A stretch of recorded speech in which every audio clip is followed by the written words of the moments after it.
Hello friends, R J വ്ളോഗ്സിലേക്ക് സ്വാഗതം. ഇന്ന് നമുക്കൊരു ഹെൽത്തി ബ്രേക്ക്ഫാസ്റ്റ് റെസിപ്പി ആയാലോ, അതും റാഗി കൊണ്ടൊരു സോഫ്റ്റ് ഇഡ്ഡലി. ഇതിനാവശ്യമായ ചേരുവകൾ ഏതൊക്കെയാണെന്ന് നമുക്ക് നോക്കാം.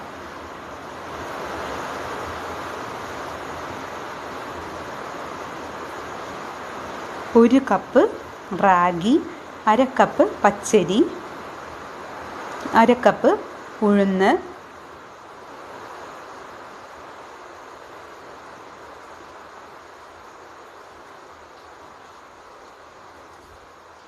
ഒരു ടീസ്പൂൺ ഉലുവ ചേർക്കുന്നത് നമ്മുടെ ഇഡ്ഡലിക്ക് നല്ല സോഫ്റ്റും മയവും ഒക്കെ ഉണ്ടാവുന്നതിന് വേണ്ടിയാണ് ചേർക്കുന്നത്. ഇനി ഇത് നമുക്ക് 3 പ്രാവശ്യം കഴുകി 4 മണിക്കൂർ വരെ കുതിർത്താൻ വെക്കാം. അപ്പോൾ 4 മണിക്കൂറിന് ശേഷം നമുക്കിതൊരു ബ്ലെൻഡറിലേക്ക് ഇടാം. ഇതിലേക്ക് ഞാൻ ചേർക്കുന്നത് 1 കപ്പ് വെള്ളമാണ്. റാഗി നല്ല കുറച്ച് അരക്കുമ്പോഴത്തേ കട്ടയാകും, അതുകൊണ്ടാണ് 1 കപ്പ് വെള്ളം ചേർക്കുന്നത്. നമുക്കിതൊന്ന് അരച്ചെടുക്കാം. അങ്ങനെ മാവ് ഇവിടെ റെഡി ആയിട്ടുണ്ട്. ഇനി ഇതിലേക്ക് നമുക്ക് ഒരു 1/4 കപ്പ് അവലും കൂടി ചേർക്കണം. ഇത് ഞാനൊരു പ്രാവശ്യം കഴുകിയതാണ് ചേർക്കുന്നത്. ഇതിലേക്ക് നമ്മുടെ ഇഡ്ഡലിക്ക് ആവശ്യമായിട്ടുള്ള 1/4 ടീസ്പൂൺ ഉപ്പും കൂടി ചേർത്ത് നമുക്ക് നന്നായിട്ടൊന്ന് അരച്ചെടുക്കാം. അങ്ങനെ നമ്മുടെ മാവ് ഇവിടെ റെഡിയായി വന്നിട്ടുണ്ട്. ഇനി നമ്മുടെ കൈ കൊണ്ട് നന്നായിട്ട് മിക്സ് ചെയ്യാം. ഇങ്ങനെ മിക്സ് ചെയ്യുന്നത് നമ്മുടെ ഇഡ്ഡലി നല്ല സോഫ്റ്റ് ആവാൻ വേണ്ടിയാണ്. നിങ്ങൾ എത്രത്തോളം മിക്സ് ചെയ്യുന്നോ അത്രത്തോളം നമ്മുടെ ഇഡ്ഡലി നല്ല സോഫ്റ്റ് ആയിരിക്കും. ഈ ട്രിക്കൊന്ന് നിങ്ങളൊന്ന് പരീക്ഷിക്കണേ. ഇനി നമുക്കിതൊരു 9 മണിക്കൂർ വരെ വെയിറ്റ് ചെയ്യാം. ഇപ്പോൾ ഞാനിപ്പോൾ രാവിലെ ആയിട്ടുണ്ട്. ഇനി നമുക്ക് ഇഡ്ഡലി പാത്രത്തിലേക്ക് വെള്ളമൊഴിച്ച് ഇഡ്ഡലി തട്ട് വെക്കാം. ഇഡ്ഡലി തട്ടിൽ കുറച്ച് എണ്ണ തടവിയ ശേഷം നമുക്ക് മാവ് ഒഴിച്ച് കൊടുക്കാം.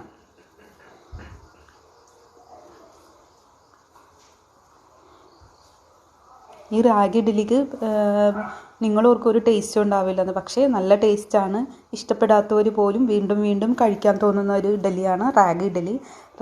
റാഗിയിൽ വളരെ ആൻറ്റി ഓക്സിഡൻസും അയൺ കണ്ടൻറ്റും കൂടുതൽ അടങ്ങിയിട്ടുണ്ട്. അതുകൊണ്ട് നിങ്ങളുടെ ഡയറ്റിൽ ഉൾപ്പെടുത്തേണ്ടതാണ് ആഴ്ചയിലൊരിക്കൽ.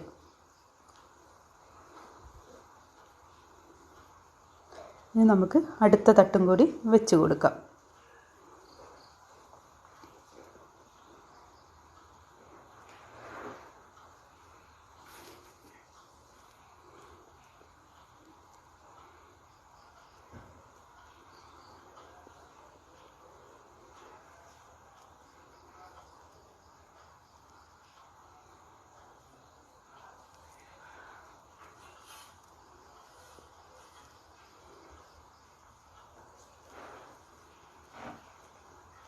ഇനി നമുക്ക് മൂടി വയ്ക്കാം. 10 മിനിറ്റ് ഹൈ ഫ്ലെയിമിൽ വെക്കണം. അതിനുശേഷം ഒരു 5 മിനിറ്റ് ലോ ഫ്ലെയിമിലും. ഒരു 15 മിനിറ്റ് ശേഷം നമുക്കൊരു സ്ക്യൂർ കൊണ്ടൊന്ന് കുത്തി നോക്കാം വെന്തിട്ടുണ്ടോ എന്ന്. നമ്മുടെ ഇഡ്ഡലിയൊക്കെ നന്നായിട്ട് വെന്തിട്ടുണ്ട്. ഇനി നമുക്കിതൊന്ന് മാറ്റാം. തണുത്ത ശേഷം നമുക്ക് ഇതിൽ നിന്ന് ഇഡ്ഡലി അടർത്തിയെടുക്കാം. തണുത്തതിന് ശേഷം മാത്രമേ അടർത്താവൂ, അല്ലെങ്കിൽ ഇഡ്ഡലിയുടെ ഷേപ്പൊക്കെ പോയി അവിടെ ഒട്ടിപ്പിടിച്ചിരിക്കും. ഇനി നമ്മൾക്ക് ഇതേ മാവ് തന്നെ, ഇഡ്ഡലിയുടെ മാവ് കൊണ്ട് തന്നെ നമുക്ക് ദോശയും തയ്യാറാക്കാം. ഇതിലേക്ക് ഇപ്പോൾ ഇഡ്ഡലി മാവ് എപ്പോഴും ഇച്ചിരി കട്ടി കൂടുതലായിരിക്കും. ഇതിലേക്ക് നമുക്ക് ഒരു കപ്പ് വെള്ളം, 1 കപ്പല്ല, ഈ സ്പൂണിൻ്റെ അളവിൻ്റെ വെള്ളം ഒഴിക്കാം. എന്നിട്ട് നന്നായിട്ടൊന്ന് മിക്സ് ചെയ്യാം. നമുക്കൊരു ദോശക്കല്ല് അടുപ്പത്ത് വയ്ക്കാം. ചൂടായി വന്നിട്ടുണ്ടെങ്കിൽ ഇതിലേക്ക് കുറച്ച് വെള്ളം തളിച്ച് കൊടുക്കാം. ഇനി ഇതിലേക്ക് നമുക്ക് ദോശ മാവൊഴിച്ച് കൊടുക്കാം.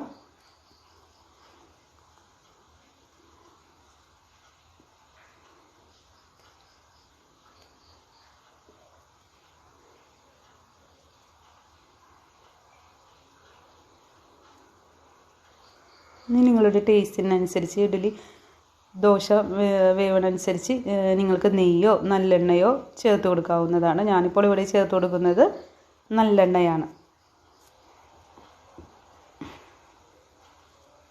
ഇനി ഒരു വശം ഇവിടെ റെഡി ആയിട്ടുണ്ട്. നമുക്കിനി ഒന്ന് മറിച്ചിടേണ്ട ആവശ്യമൊന്നുമില്ല. ആദ്യം ജസ്റ്റ് ഒന്ന് നമുക്കൊന്ന് ചെറുതായിട്ടൊന്ന് മുരിയാൻ മറിച്ചിടാം.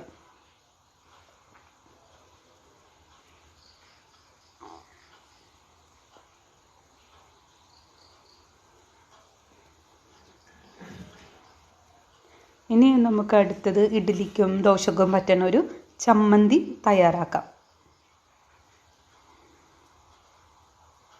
ഒരു ചട്ടി ചൂടായ ശേഷം, തക്കാളി ചട്നിയാണ് ഞാനിവിടെ തയ്യാറാക്കുന്നത്.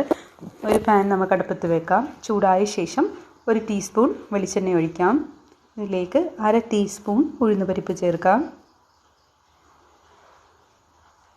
ഇനി ഇതിലേക്ക് 1/2 ടീസ്പൂൺ കടലപ്പരിപ്പ് ചേർക്കാം. അതൊന്ന് നന്നായിട്ടൊന്ന് മിക്സ് ചെയ്യാം. ഇനി ഇതിലേക്ക് നിങ്ങളുടെ എരിവിനനുസരിച്ച് മുളക് ചേർക്കാം. വറ്റൽ മുളക് ഞാനിവിടെ 3 എണ്ണമാണ് ചേർക്കുന്നത്. എരിവിനനുസരിച്ച് കൂട്ടാവുന്നതാണ്. ഇനി ഇതിലേക്ക് കുറച്ച് കറിവേപ്പില ചേർത്ത് മിക്സ് ചെയ്യാം.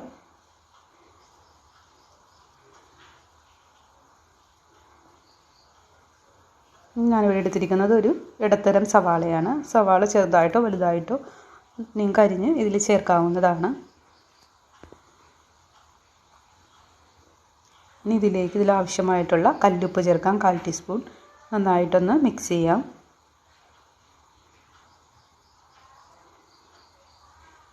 ഇനി നമുക്ക് ഒരു 2-3 വെളുത്തുള്ളി ചേർക്കാം. എൻ്റെ കയ്യിൽ ആകെ 2 വെളുത്തുള്ളി ഉണ്ടായിരുന്നുള്ളൂ. നിങ്ങൾക്ക് ഇതിന് ടേസ്റ്റ് നല്ലോണം കൂടുതലാണെങ്കിൽ 4 വെളുത്തുള്ളിയൊക്കെ ചേർക്കാം. ഇനി ഞാനിവിടെ എടുത്തിരിക്കുന്നത് ഒരു തക്കാളിയാണ്. ഒരു തക്കാളി ചെറുതായിട്ട് മുറിച്ച് ചേർക്കാം.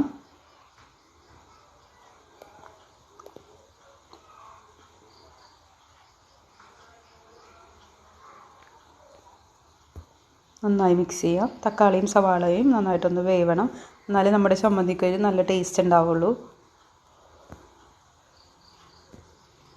തക്കാളിയും സവാളയും വേവുന്നത് വരെ നമുക്ക് വെയിറ്റ് ചെയ്യാം.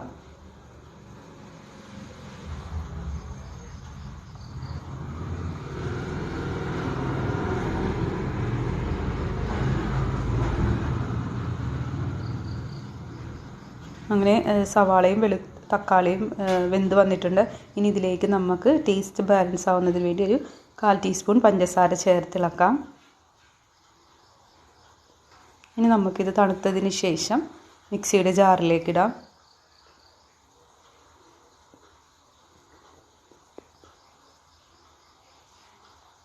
ഇതൊന്ന് നന്നായിട്ട് അരച്ചെടുക്കാം.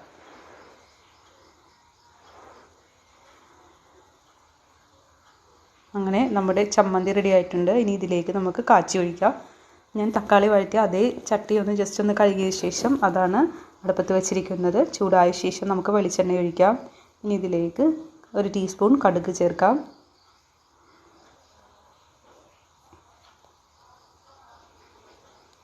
കടുക് പൊട്ടി വന്നിട്ടുണ്ട്. നമുക്ക് ഇനി ഇതിലേക്ക് 1 വറ്റൽമുളക്, കുറച്ച് വേപ്പിലയും ചേർക്കാം.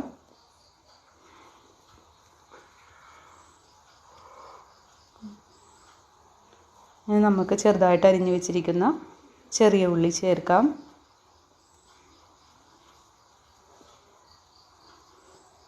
ഇത് നന്നായിട്ട് ബ്രൗൺ നിറമാവുന്നത് വരെ വഴറ്റിയെടുക്കാം.